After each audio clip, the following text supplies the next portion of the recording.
السلام عليكم ومرحبا بكم في قناة أمين. أمين ترحب بكم في مطبخها المتواضع وتتمنى لكم فرجة طيبة لهذا الفيديو اللي هو عبارة عن قنوية بطريقة سهلة وبسيطة. راح تفرحي بها وليداتك إن شاء الله، بما أنه موسم تاع القنوية هاي متواجدة بالكثرة في السوق.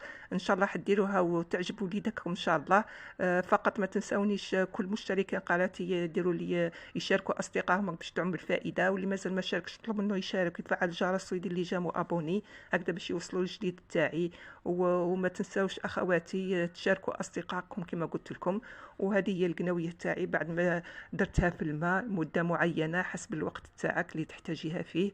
درتها في الماء تاعها ومن بعد وليت جيت نقي فيها هكذا بطريقه سهله التنقيه تاعها، خاصه قلت لكم البنات المبتدئات راح تعجبكم بالبزاف، بلا ما نساو خواتاتي وامهاتي للبركه فيهم ان شاء الله.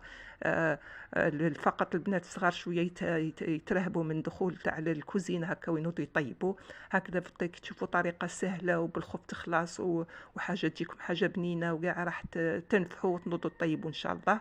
راح نشد القناويه تاعي كيما راكم تشوفوا فيها.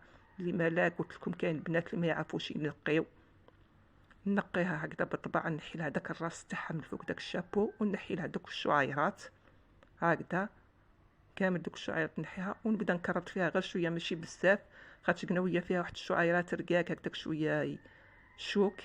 نحوه كامل نقوه غير بالفوق فوق شويه شويه هكذا. نعاود لكم حبه واحده اخرى، شوفوا دوك الشعيرات رقاق كامل نحوهم كيما راكم تشوفوا.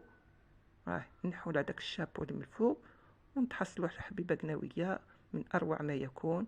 حاجه سهله وبسيطه هكا بهذه الطريقه هذه نقوها. نكملوا الحبيبات التوعي كامل، انا نكملهم وننقيهم بهذه الطريقه هذه. طريقه نظن سهله ما تحيريش فيها خلاص. خاصة قلت لكم المبتدئات يخافوا من دخول الكوزينة. انا عندي هاد العينة هذه، كنت درت في الكوكوطة تاعي شوية زيت وشوية سمن ومرصو تاع اللحم عندي في الكونجيلاتور، درت له نص حبة تاع بصل وخليته يتقلى مليح ومرقتها وغلقت عليها الكوكوطة طاب نص طياب. حليتها ولحت لها القنوية بعد ما غسلتها بالطبع، ونلوح لها راس بصلة كبير قطعته شرائح بالكيلو. انا درت كيلو تاع قنويه، والبصله ديري حسب الكميه تاع القنويه اللي عندك. كما قلت لكم وقطعت لها حبه طوماطيش كبيره وتكون حمراء او طايبه، قطعتها تقطيع عشوائي ودرت لحتها من الفوق.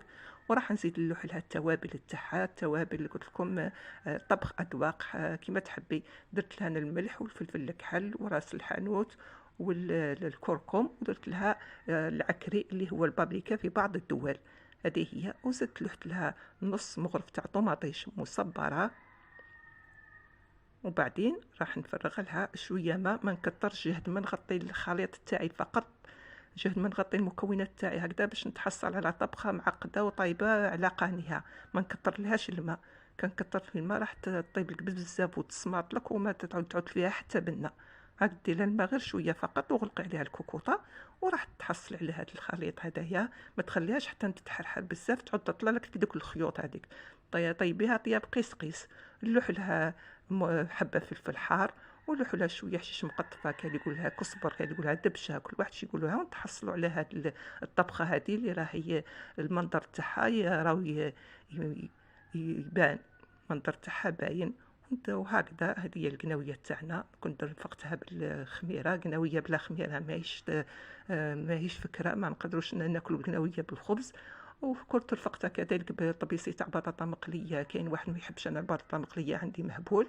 وهذه هي الطبخه تاعي، والى الملتقى في فيديو اخر. سلام حبيباتي.